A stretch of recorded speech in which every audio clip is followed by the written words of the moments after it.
खींचे खींचे रे शासन मेरो छीर अरे जे सुनो ए तकारी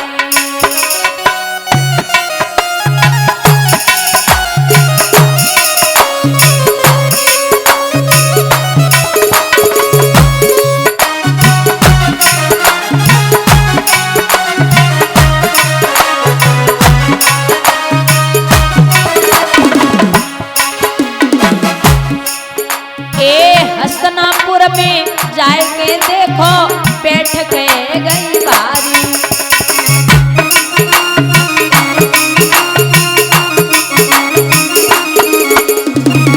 कौरव पांडव सभा बीच में घिरी द्रौपदी नारी नैया कोई करैया वीर अरे जे सुनो बनवारी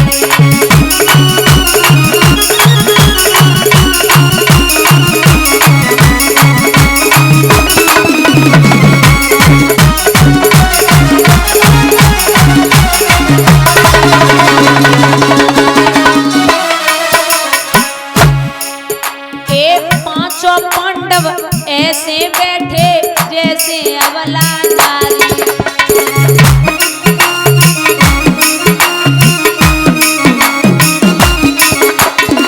द्रौपदी अपने मन में सोचे दुर्गति वही हमारी अयो अयो रे कन्हैया मेरे वीर अरे जय सुनो ए तकारी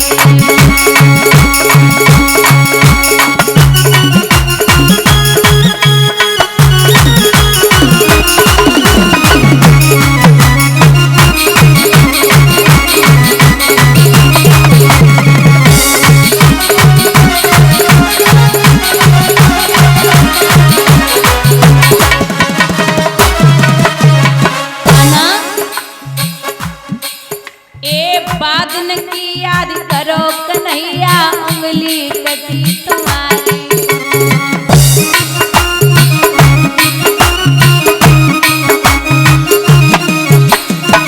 दोनों हाथन पट्टी बांधी फाड़ के अपनी साड़ी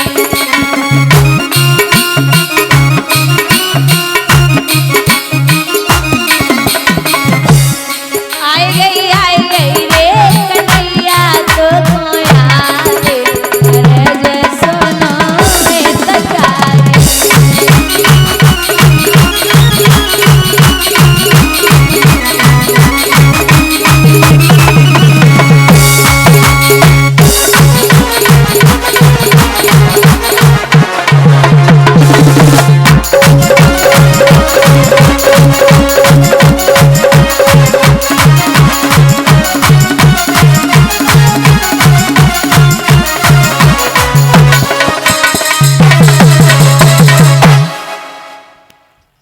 याद कर रही है द्रौपदी आइए कृष्ण एक बात बोलूं कान्हा रुक्मिणी के साथ चौसर खेल रहे हैं दादा जब द्रौपदी ने आवाज लगाई है ना तो कृष्ण भाग के दरवाजे तक और दरवाजे से फिर चौसर तक और फिर चौसर से दरवाजे तक तो रुक्मिणी बोली क्या बात है माधव आप दौड़ भाग कैसी कर रहे हैं तो कृष्ण आंखों में आंसू लेके जवाब देते अरे ओ देवी आज हमारी बहन पे बड़ो संकट है बड़ा संकट है अरे तो जाइए ना यहाँ बैठे बैठे क्या कर रहे हैं तो कृष्ण आंखों में आंसू लेके जवाब देते कि उसने अभी साड़ी को पकड़ रखा है और जब तक वो साड़ी को पकड़े रहेगी मैं जाने वाला नहीं हूं एक बात कही है द्रौपदी ने कि भैया हम तो नगिन पैदा हुए थे और नगिन हो भी जाएंगे तो मेरा कुछ नहीं बिगड़ेगा हम तो नगिन पैदा हुए थे और नगिन हो भी जाएंगे तो मेरा कुछ नहीं बिगड़ेगा लेकिन यहाँ भाई और बाप बैठे हैं जब एक बहन और बेटी की इज्जत जाती है तो सबसे ज्यादा असर भाई पे और बाप पे पड़ता है कन्हैया मैं आपकी बहन हूं और अगर आज साड़ी उतर गई मेरी सभा में तो आप इतना याद रखना कि आप दुनिया में कहीं मुंह दिखाने के काबिल नहीं रहेंगे लोग कहेंगे कि कृष्ण की बहन को सभा में नग्न कर दिया गया और शायद आपको याद न हो तो मैं आपको बता दूं कान्हा, एक समय आपकी उंगली कटी थी, आपकी 1000 पटरानियां कपड़ा और पट्टी लेने के लिए भागी थी, लेकिन मैंने नई साड़ी को फाड़ करके आपकी उंगली में बांध दिया था। उस साड़ी का बदला दे जाइए गोविंद। ऐसी रोई बहना। भगवान बोले कि कहीं न कहीं कुछ न कुछ गड़बड़ है, ये साड़ी जब तक पकड़े रहेगी मैं नहीं जाऊंगा। कहते हैं ना कि जिसको दुनिया से डर होता है वो कृष्ण के लिए, कृष्ण को देख के नहीं डरता, उसे लालसा रहती है कि दुनिया के सामने ऐसा मेरा खराब ना हो जाए, दुनिया के सामने मैं ये गलती ना कर दूं। और जब उस पर निर्भर रहता है ना तो भगवान उसके आश्रय से बैठे ही रहते हैं। और मैं हमेशा लोगों को समझाती हूँ कि अगर कोई भी काम आप कृष्ण पर छोड़ रहे हैं तो परिपूर्ण तरीके से छोड़िए। और अगर भगवान के लिए आपको परिवार में किसी को छोड़ना पड़ जाए तो आप तुरंत छोड़ दो। किसी एक आदमी के गांव छोड़ने से,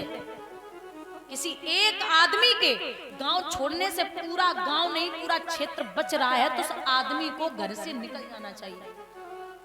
ये निश्चित है। सोचिए, राजा बलि ने अपने गुरु को छोड़ दिया भगवान के लिए,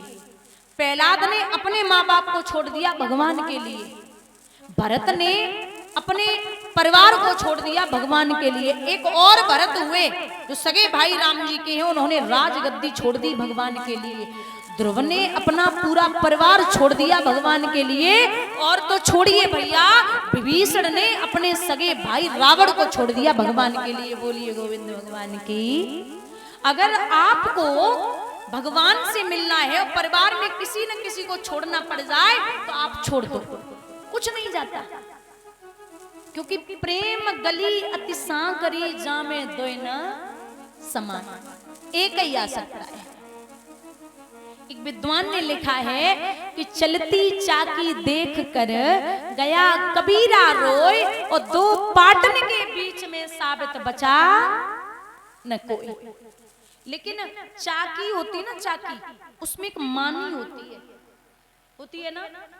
चाकी में मानी, जो गांव में चाकियां होती है उसमें मानी होती है। जैसे आप गेहूं या बेजर डालेंगे और जो मानी में पहुंच जाए वो पिसता नहीं है, वो बच जाता है।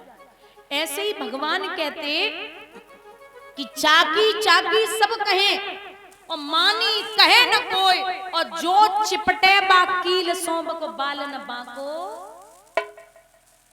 होता है ना कि जैसे भगवान के चरणों को आप पकड़ लेते हैं, भगवान के चरणों को छोड़ने की आपकी हिम्मत नहीं होती, फिर आपका कोई बाल बांका करने वाला नहीं है।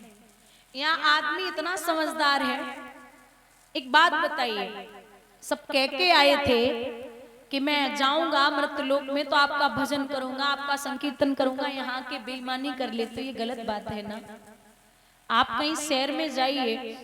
एक कमरा लेते हैं तो उसका किराया कम से कम 5-7 हजार रुपए होता है एक कमरे का, और यहाँ इतना बड़ा मकान भगवान ने बना के भेजा है आपको, कभी किराया मांगा है कि दे दो? नहीं ना। और इतने बढ़िया लोग हैं, कुछ तो बढ़िया है, चलो अच्छी बात है, अपना जो भी करते खाते गृहस्थ जीवन जी रहे हैं।